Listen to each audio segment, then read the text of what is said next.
The London game, Baltimore at Tennessee, two very, very different approaches to travel schedules, shall we say, Tom? Is there anyone that off the back of that you think could be interesting this week?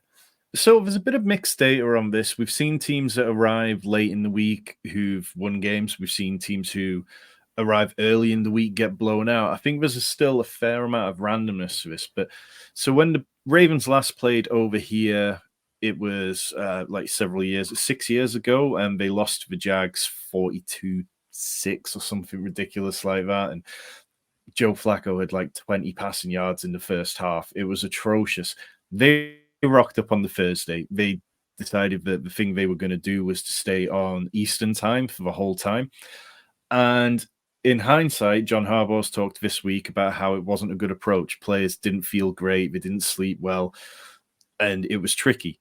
The Titans have taken that to a whole other level by traveling tonight on Thursday. They'll arrive into London in the morning on Friday morning and then practice a few hours later.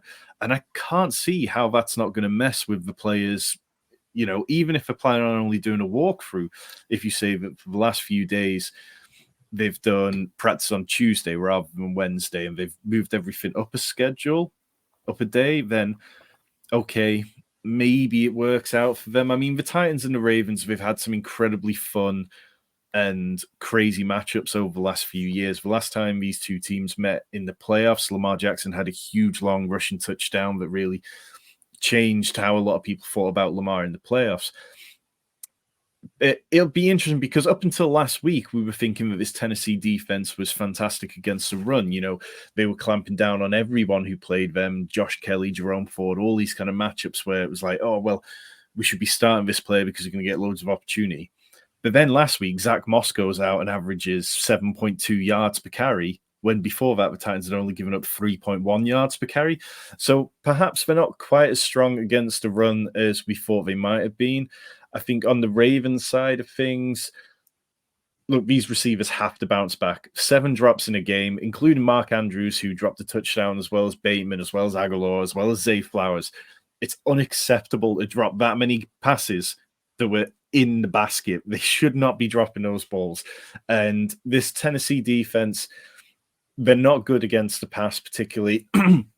They allow the 4th highest catch rate to opposing tight ends at 80%. I think what we see is a bounce back in general, with Tennessee allowing the 5th most fantasy points to wide receivers. There's a good chance that Rashad Bateman would match up with Christian Fulton, who's been giving up 15.1 yards per target. It kind of depends on how much John Harbaugh wants to put Rashad Bateman out there after last week, or whether they lean into Nelson Aguilar. But yeah, I mean, I'm hoping for a fun game. I think on the Titans side of it, we've seen Treylon Burks isn't making the trip. And I mean, you talked about wide receivers not making an impact before. We were talking about Jackson Smith and Jigba. We're now into the second season with Treylon Burks, and he's still struggling to make any kind of impact. DeAndre Hopkins probably gets there on volume alone. I'm looking forward to seeing if him and Marlon Humphrey match up one-on-one. But then a big part of it will be, what is Tajay Spears' usage? Last week, he had 32 snaps and Derrick Henry's 37. Henry out-touched him 16-12. But that was kind of like, in these closer games, we're seeing that Tajay Spears is playing a lot. So it will be interesting. Spears is only one of 3 running backs who's had at least 4 targets in each game this year.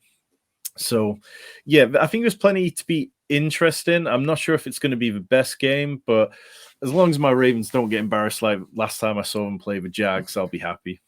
Yeah, it feels to me like a Tajay Spears week. And I think that the Ravens, we've seen Derrick Henry against the Ravens, and it seems to be that they do a better job of crowding the line of scrimmage. And he is a running back that needs that bit of kind of space to get up to full speed. And, you know, if you can stop him at the line of scrimmage, nothing tends to happen. He's not a guy that breaks a huge amount of tackles at the line of scrimmage. Most of his broken tackles are once he's kind of got up to speed. So I think that because of that, it's probably going to lean towards the Tajay Spears week. But, you know, if you're rostering Derrick Henry, he's still probably a top 16 running back for me this week. So you've still kind of got to plug him into your lineup.